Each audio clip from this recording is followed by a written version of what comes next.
Good morning, students. I'm your science teacher, Mrs. Tanuja. Let's start the chapter number 9, Living Organisms and Their Surroundings. In our previous class, we have talked about habitat, adaptation, and the types of habitats are terrestrial habitat, aquatic habitat, and aerial habitat, and what is biotic component and abiotic components. Today we will going to start what are the characteristics of living beings. Let's start with the first characteristic of living being is grow. Okay.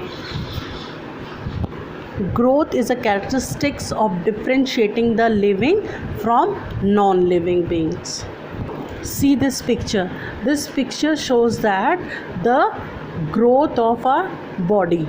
It means जितनी भी living things हैं they can grow. अगर मैं आपसे पूछूं क्या plant grow करता है तो definitely you will say yes, the plant will grow.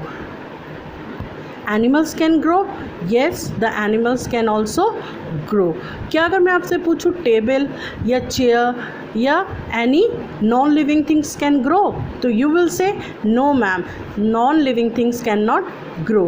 So it is the first characteristics of living being is living beings can grow. It means living things can grow. We grow because the cell inside our body multiply and grow inside our body, and according to this our body is grow. I hope the first characteristics of living thing is clear to you. Now we can proceed to a second characteristic, that is living being reproduce. Suppose I will ask whether your chair is reproduce the chair, so you will say no, but the living beings reproduce the same kind. All organisms reproduce or produce their own kind. Most of the plant we see around us reproduce by producing seeds. Some animals like man, cow, horse, cat, etc. produce young ones which are like small copies of themselves. And some fish, insect, frog, lizard, etc. reproduce by laying egg. Living beings need food. The third one is living beings need food. All living beings need food to eat, get energy to carry out the various functions, to grow and maintain themselves, and to fight from diseases. It means all living beings need food to get energy or to do the various types of day-to-day activities, and that energy is provided by eating the food only. If we doesn't get the food, then what will happen? We will not able to do our daily routine activities even, and we not get energy to do these activities. So the third characteristic is living beings need food. Now the fourth one, living beings respire.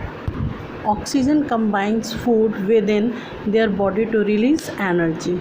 This is a chemical chain in which the carbon dioxide and water vapor are produced.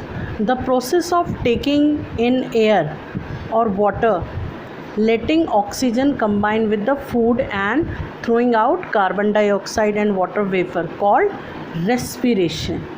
Okay, the process of breathing in or out is the part of respiration. Now you have understood the four characteristics of living beings are respire. Now the next characteristic is living beings excrete. The process of breaking down food, digestion it, you can say that, and combining food with oxygen, that is respiration, produce waste which the organism needs to throw out. if suppose we will eat the food, and the food nutrients and the things which are required our body, it can be observed. But what about the other thing? What about the waste material which are do not require the body, it is harmful for the body or us? So what will happen? It excrete from our body. It will should be throughout the body. And the removing of waste material from our body is called excrete. All living organism excrete. Okay, is that clear to you? We and many other animals expel waste from the body in the form of feces, and urine. Sweating is also a way of expelling waste from the body. Living beings response to stimuli. Let's clear this. What is the response to stimuli? Take an example. अगर आपने गरम तवे के ऊपर हाथ रखा है और आप सडनली उसको पीछे करते हो, this is the response to stimuli. अगर आप धूप में जाते हो और आपने सन ग्लासेस पहन लिए ताकि आपकी आइज़ में धूप ना लगे, तो what will it is the response to stimuli. It means sun को मैंने इस तरीके से रिस्पॉन्स किया. Action which are in response to something outside your body are called response to external stimuli. Stimuli is a something to produce a response or reaction in a living being. Temperature, light, water, sound, touch and chemical are some external stimuli that living being responds to. Example, touch me not plant. Have you seen this plant? See this plant. Generally all leaves will close and drop. The leaves are sensitive to touch. This is the one of the example to response to stimuli. Have you understood the function of stimuli? What is stimuli?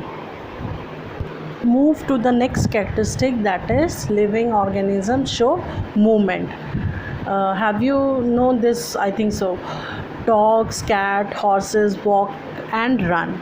Birds and many insects fly. Snake crawl and so on. But the plants are generally fixed to one place, but many of their parts shows movement in response to stimuli. Plants generally grow but not move. They are fixed on one place. जैसा कि हमने देखा था छुई मुई का plant, touch me not plant, उसकी जो लीव्स हैं it shows the movement. They are response to stimuli. I hope these characteristics are clear to you. Thank you. Have a nice day.